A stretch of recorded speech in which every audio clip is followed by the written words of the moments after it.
The Kiss of Avu N'geelub by Killerhawk 1. You bother me again. Oh, why are you compelled to inflict such intolerable torments upon my ears with the sound your waggling tongue produces? It's maddening. Only 2 seasons have gone by. Yet I would assert an eternity has come to pass since your deception entrapped me within this glass jar and condemned me to a lifetime of servitude. Well, a lifetime for you, that is. It is but a blink of an eye for me. Still, any amount of time I am forced to bow down to your will and jump at your command is excruciating and a humiliating experience indeed. I may only be an impling, but to be subjugated to bondage by the likes of you is more than I can bear. Why do you show astonishment? My words are simply enough. They are without innuendo and have no hidden meaning. They speak of you. Dear me, did I say that out loud? I do apologize, O mightiest of warlocks. My forked tongue sometimes acts of its own accord, as if it has a mind of its own. What I meant to say was, what is thy bidding, my most benevolent young master? You wear on my patience. Why do you pause? Spit it out, child. What demeaning tasks would you have me to do? What the fuck? What is wrong with your face? Did you try to suckle at Medusa's breast without her permission? Did Uello, Queen of Harpies, come to you whilst you slumbered and attempt to dry hump your face? By Satan's beard, you are hideous. Your affliction covers your entire body from head to toe. Ugh, how do you look upon yourself without regurgitating the contents of your belly? How do you stand... Oh, what? I am sorry, master. 'Tis that damn tongue once again. Bad tongue! Bad tongue! What? Examine your skin. Surely you jest, fool. Do I look like a physician educated in the inflictions contracted amongst the beasts and creatures who walk upon hoof and chew the cud? I'm a reservoir of knowledge of the spirit world. I provide sight that cannot be seen and allow you to listen to melodies that cannot be heard. That does not include the diagnosis of diseases commonly spread amongst the dirty, tree-dwelling monkeys who entertain themselves by flinging filth at one another. Very well. Bring my glass prison closer so that I may take a better look at you. But not too close. I don't want you shedding anything repulsive onto the surface of my container. Even though I despise this mystical cell you've constructed, I still prefer to have a clean and tidy home. It's already bad enough that you're touching my residence with your leprous hands. Oh, I hope your fingers soon begin to wither and fall off. Then your nose, and then your peat. Yes, I'll focus at the matters at hand. Oh, repulsive one. Ew, you are truly disgusting and nasty. Even more so up close. Never have I seen such a repugnant and sickening... Well, excuse me, I can concentrate better when I think out loud. Let's see. What do we have here? Dear. It appears that small black stones have embedded themselves within your skin and throughout your body. Thin, spindly vessels protrude outward from its center like a network of veins. The black stone is the head of a massive boar that looks as if it's ready to erupt like a fiery volcano. Clear, viscous fluid weeps from the center of each boil and escapes the large pustules where the stunted hair emerges from its follicle.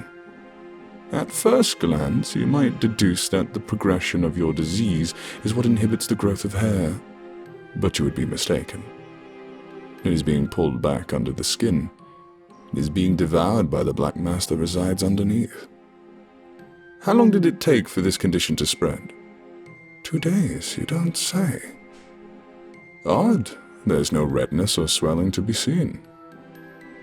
You say you have no discomfort or pain? No desire to gouge or scratch at your skin, do you have? Interesting. Well, it is not a pox or comparable to any condition familiar to me, nor is it any contagion that I have witnessed in my time.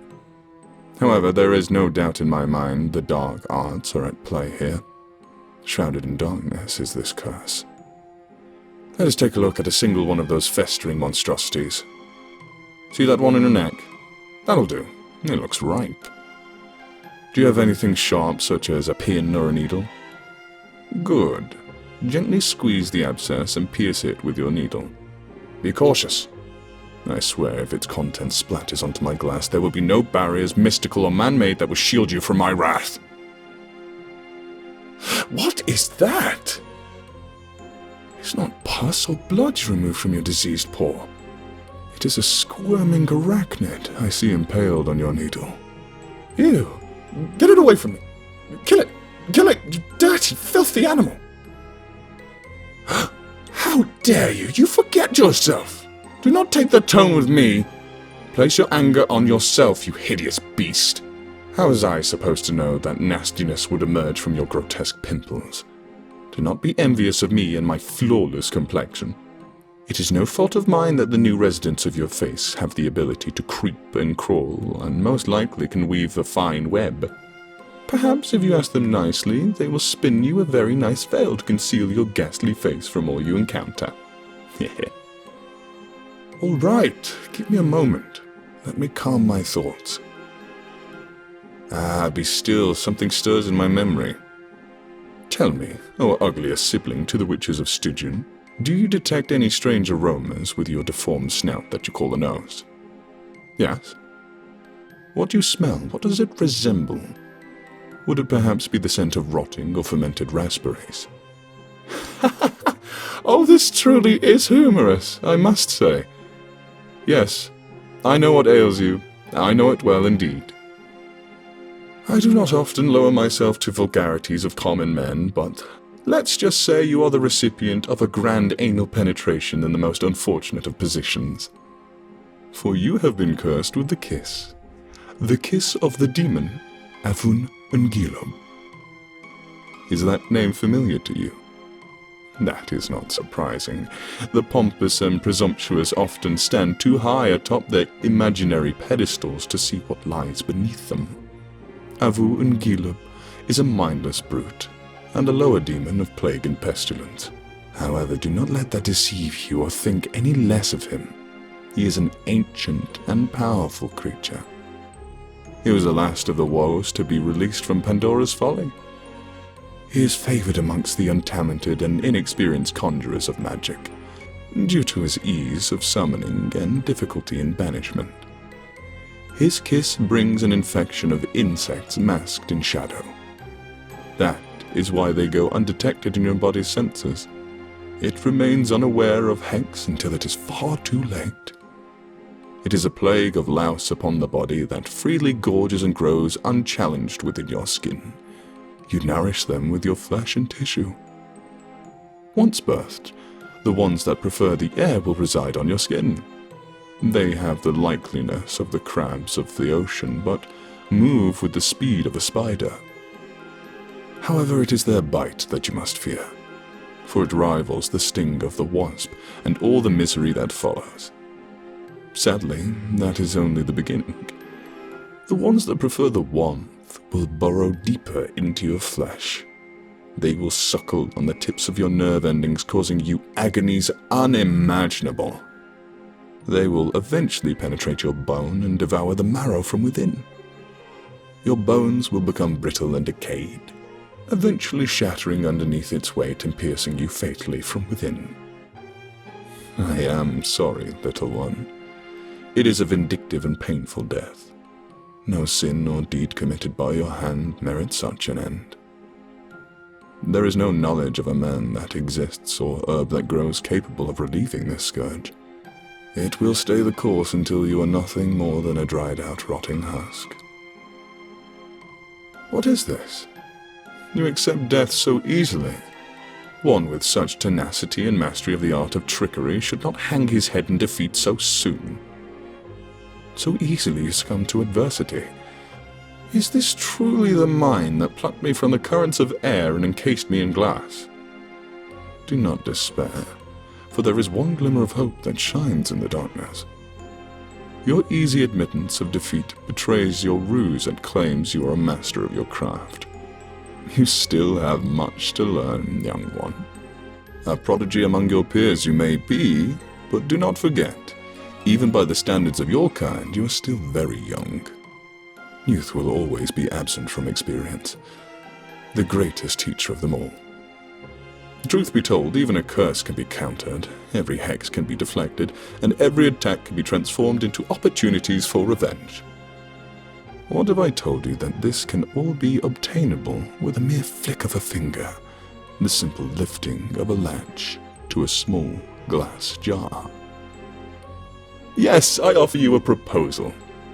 My freedom for your life. A life for a life. Is it to deep and dark places we will go? You will need to ask yourself, to what lengths will I go to preserve my life? How deep does your desire for revenge burn upon this cowardly wretch who strikes at you from hidden and faraway places? Yes, I have the knowledge to accomplish such a great feat, and much, much more. Avu N'geelub is not all that powerful. His will can be bent. We simply need to motivate this stupid beast to see things our way. Remember, the enemy of my enemy is...